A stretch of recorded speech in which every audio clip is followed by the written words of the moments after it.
আমরা সব জায়গায় মিশ্র হয়ে যাই। আচ্ছা দেখেন তো, কোন হিন্দু পণ্ডিত কি ঈদের সময় এসে বলছে এটা আমাদের পূজা, আমাদের এইটা, আমাদের সেটা বলছে কেউ?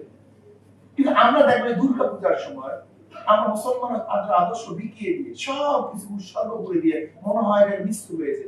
এই মিশ্র হওয়ার নাম কি? স্বাধীনতা। এইটার নাম উদারতা। এইটার নাম কি নন-সাম্প্রদায়িকতা? নন-সাম্প্রদায়িক।